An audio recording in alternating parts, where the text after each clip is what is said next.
come around all and let us commence forth. It's time to talk about the AFC North. Welcome back to Grizzly Talks Football. Yes, indeed, I am the Grizz. And yes, you heard it here first. We are talking about the AFC North schedule predictions for 2025 today. We got two divisions left for the schedule for the 2025 NFL season. AFC North today, and of course I'm doing AFC East tomorrow. Don't forget to check the link to the playlist of Season 2 in the description. Make sure you're caught up on every single episode, and you'll also have that playlist for future episodes when they come out. Don't forget to hit the red subscribe button and hit the notification bell so you don't miss a single one of my videos. Helps the channel a lot. Without further delay though, let's get to some AFC North predictions for the schedule. If you don't already know by now, we do it by alphabetical order by city. So first up is the Baltimore Ravens. I'm not gonna lie, this first half of the schedule is crazy hard. First off, you got a road game against the Bills to start your year. Then you got an easy home game against the Browns. Then you got a home game against Detroit. Go to on the road to play Kansas City again. Yeah, remember what happened with the Toegate? That could be a big revenge game, but probably not. Then you got 3 home games, well, 2 in a row against the Texans and Rams. Then you go on your bye. Then you got another home game against Chicago. Then on Thursday night, you go to Miami to play the Dolphins. Then in Week 10, you got road games against the Vikings. Week 11 against the Browns. Back home for 3 straight games against the Jets, Bengals, and Steelers. You got to play 3 home road games out of the last 4. You got a road game against the Bengals, home game against the Patriots, and then 2 more road games against the Packers and Steelers to end your season.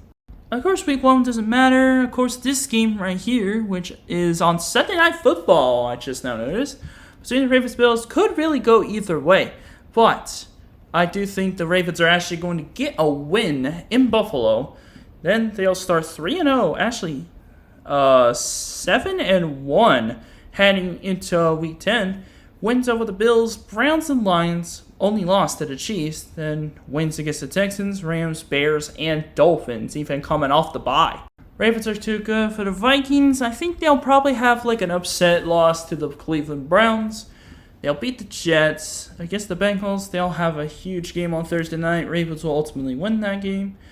Against the Steelers, they'll win this game at home. Against the Bengals, I would say they'll actually take one away from them. Ravens will beat the Patriots, and the Ravens will beat the Steelers. So they'll end the season actually winning 6 of their last 7. There's going to be like at least one AFC team that's going to have a huge season. And this year, I think it's the Baltimore Ravens with a 14-3 record. I mean, come on. Pass catchers like DeAndre Hopkins, Rashad Bateman, Zay Flowers, Mark Andrews. You got Derrick Henry, underrated running back, at Justice Hill in the receiving back area. Lamar Jackson, of course, MVP candidate at quarterback. And defense kind of got shaken up a little bit during free agency in the offseason, but he actually retooled. They got a great safety duo in Kyle Hamilton and Malachi Starks. They also have Nate Wiggins and Jair Alexander, which is going to be an interesting duo. Still got Roquan Smith. Still got Delphi Owe. Man, this team could really make a huge run unless they had to run to the Chiefs in the playoffs. Believe it or not, the next team on here is the Cincinnati Bengals. Interesting start to the season. You start off with 4 of your first 6 games being road games against the Browns, Vikings, Broncos, and Packers. The other 2 games at home are against the Jags and Lions. Then you got 3 straight home games against the Steelers, Jets, and Bears heading into your Week 10 bye. Then after the bye, 3 of your first 4 games off that bye are road games against the Steelers, Ravens, and Bills. 1 home game is against the New England Patriots. Then you got a home game against the Ravens. Then a road game against Miami, and then home games against the Cardinals and Browns to end the year. For some reason, I feel like Bengals sort of start slow to start the year, so I feel like they're going to go 0-5, but then they're going to rebound afterward, lose to the Lions, Broncos, Vikings, Jaguars, and a very interesting game against the Browns. But then they'll start to catch heat. 3 straight wins, and then they'll head to their bye week with a 3-6 record. Yikes. But then they start catching heat again. Get a big win over the Steelers, big win over the Patriots. They'll lose to the Ravens. Actually get an upset win over Buffalo. Then they'll beat the Ravens. Against the Dolphins, they'll actually lose that game, and they'll beat the Browns. They'll win 4 of their last 5 to end the year. This team is way too good to not have a winning record. Well, at least the offense is. I feel like this upcoming season is probably going to be kind of the same defensive struggles, same elite offensive capabilities. It's really just going to be how much longer can you outscore opponents before you start losing games that matter. Of course, Joe Burrow, Chase Brown. You also got Jamar Chase, T. Higgins out there and receiving. Mike Gesicki, I believe. On defense, well, not very many players now because Tremaine Pratt's gone and Trey Hendrickson's holding out. So, I don't know. Defense is going to be the big question mark for this Bengals team, but they should have a pretty decent season.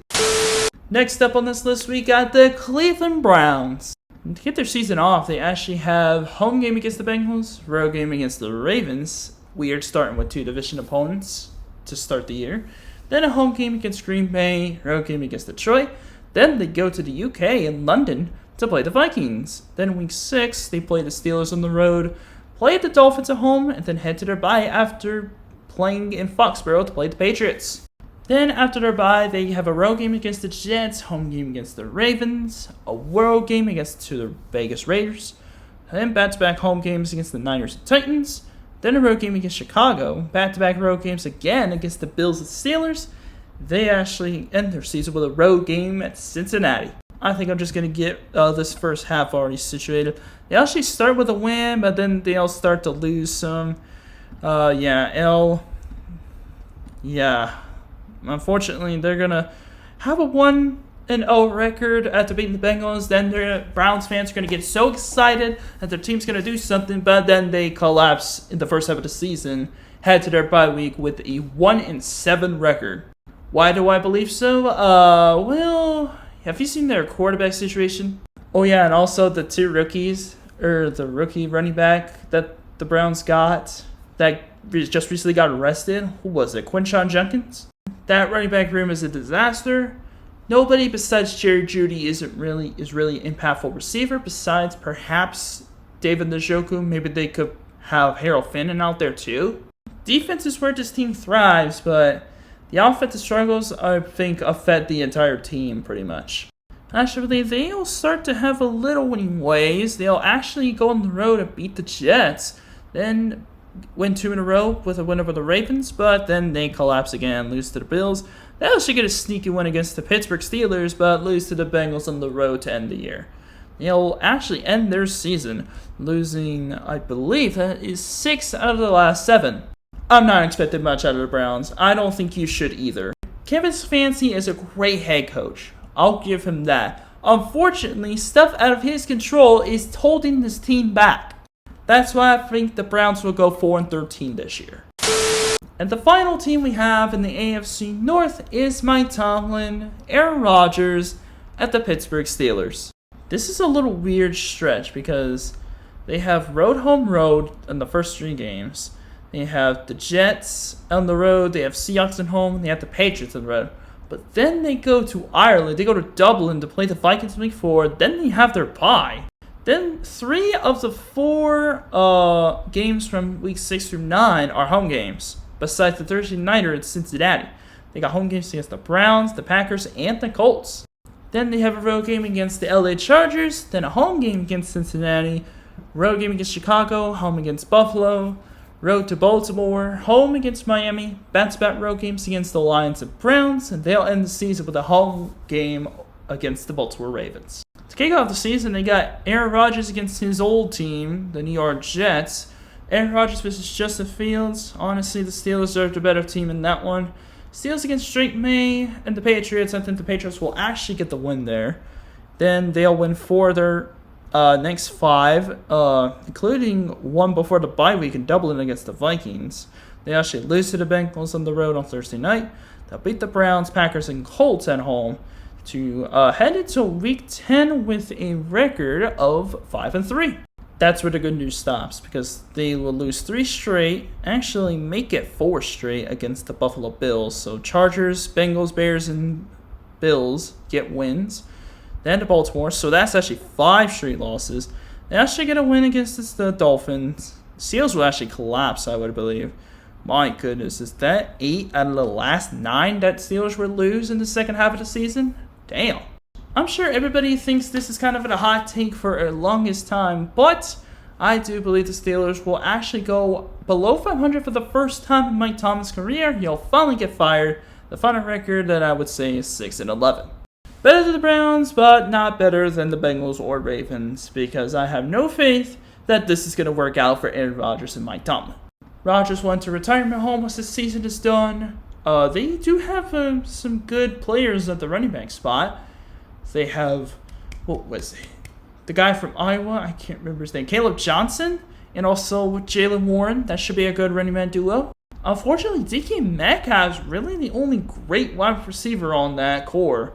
You also got Pat Freiermuth, pretty decent offensive line, so I guess there's that. But the defense is where this team really thrives on. TJ Watt, Cam Hayward, they already traded Micah Fitzpatrick, so they got Jalen Ramsey now.